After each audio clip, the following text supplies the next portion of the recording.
I think somewhere when you're along your life learning, your spiritual learning, that you start to recognize how you are spoken to, or how the Spirit tells you things to do. And I think I didn't realize that till I was a missionary, to be honest.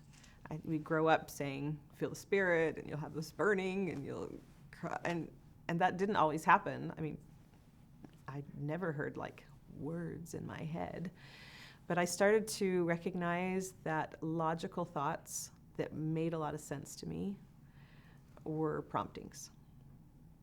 And that's easy to be confused about. Makes sense, just makes sense. My brain thought of it. But if I have an idea and it makes sense on all fronts, and it makes sense in my head, it brings peace to my heart, that I go with that. I'm not a spontaneous person. I'm not one who's like, I'll just do that idea. I really have to know that it makes sense.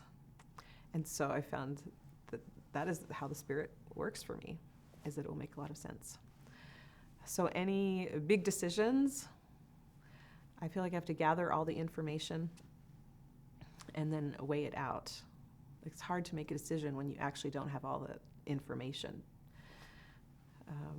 And there have been some really interesting decisions that I didn't plan, or that we didn't plan as a family, but it made a lot of sense, and we went forward, and it would be confirmed, maybe more so down the road, that we did the right thing, especially when life keeps working.